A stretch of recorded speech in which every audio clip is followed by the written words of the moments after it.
What's up, guys? Welcome to Munchkin's Gaming, where we take your gaming to the next level. This is Munchkin's logging in to bring you a Final Fantasy Mobius first impressions video, plus updates on my computer. So first things first, my computer hopefully will be arriving tomorrow or the next day. If that's the case, then I will be able to release at least maybe one video around Wednesday or Thursday. I do have work towards the end of the week, so I don't know whether I'll be able to release another video. I know a lot of you guys have been waiting for another Hero of the Week, and I also got another commenter that has requested a Hero of the Week as well. So I will try my best to release these Hero of the Weeks for Brave Cross and some other contents as well. In saying that, let's get on with my first impression of the game. And for Final Fantasy Mobius, and the first thing that comes to mind is the UI system. Square Enix has been notoriously been branded to give like very complicated UIs, especially on the first release of Final Fantasy XIV. A lot of the reviewers back then were saying that Square Enix has given this game a lot more complicated than it has to be. So this game suffers from that. And what I mean by this is just an example. I'll do a full review of this game for chapters 1 and 2, hopefully when my computer comes back and I get to try it on my PC. But what I mean by this is when you try to select a card, so you select it and you want to enhance this card straight away, you don't get to do that. You'll have to get out of that tab. You have to go to the fusion tab, and that's where you do all your fusion, so upgrades or stuff like that. So I mean, it could be easier if you pick a card and you just have the option to upgrade it straight away. It would have been so much easier that way, but you just have to go out and go to the other tab, and it just that's just one of the things that just a little bit inconvenience, I guess. So that's it for the UI system.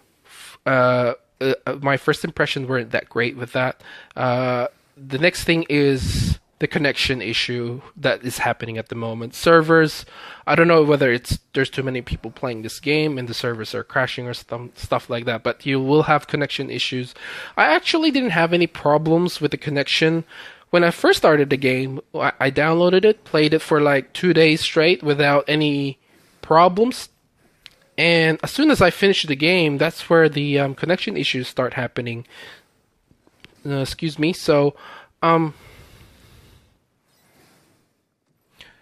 I don't know whether it's something to do with being at endgame. So, I think it's one of the things that gets you frustrated when it comes to like online games. Obviously, if you're having connection issues, just keep retrying.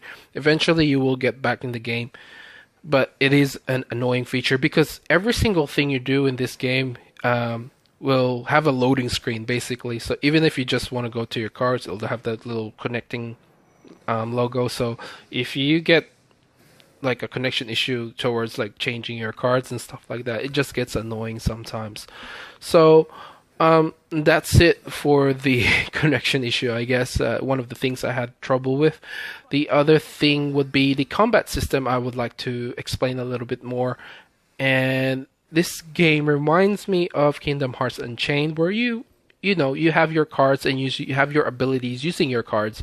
The only difference is this game is collecting orbs. So when you do a normal attack, you will get random orbs. Depending on your class, you can either get a fire, water, wind, or a combination of 3 anyway. Plus the special orb, which is the heart orb, which I think you'll be able to see in this gameplay video as well.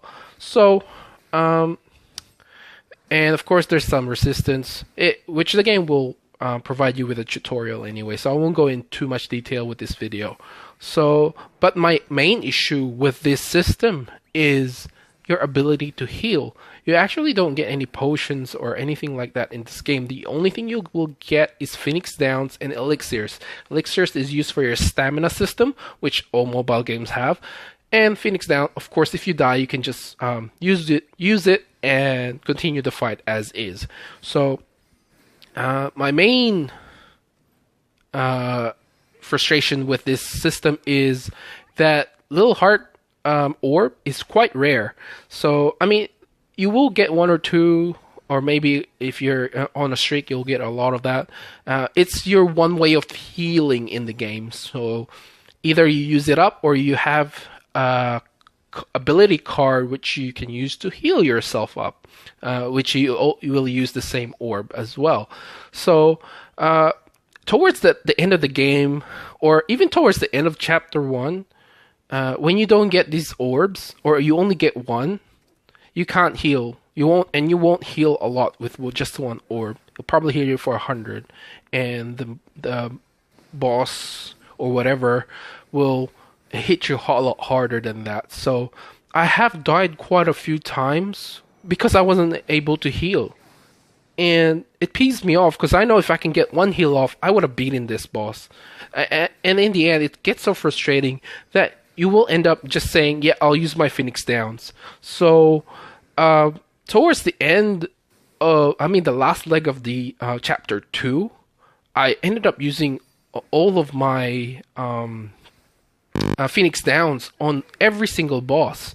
So it got very, very annoying because in the end I had to buy the Phoenix Downs with the cash shop currency, which you will get 100 every, I think it's 17 and a half hours, something like that, which is not a whole day, but still it's only 100, and each Phoenix Downs costs 100. So basically my currency ended up buying Phoenix Downs because I got so frustrated, and I'm like, man, I know if I can just heal properly that I will be able to finish this game, but the game doesn't allow that. It's so random.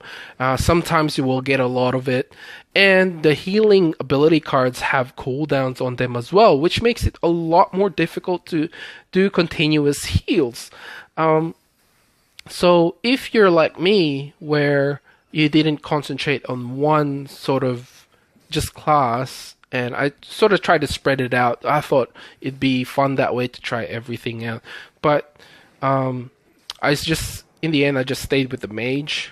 And if you didn't use any of your skill seeds on other classes, you could probably just put them all in one certain class. Each class will have their own different skill seeds. They need a lot more. Like if you're a warrior, you probably need a lot more fire. If you're a mage, you need a lot more water seeds, which I will probably explain on my full review of the game. So that's one thing that really peeved me off in this game. It kind of puts me off of it, but I still had fun playing this game, and I will probably still continuing it. And there's a lot of grinding involved eventually at the end game, so which I will go through in my full review as well. So anyway, guys, that's my first impression of Final Fantasy Mobius. I hope you guys enjoyed it. Please click like, subscribe, and share this video if you find it helpful at all. This is Munchkins logging off. See you guys in the next level.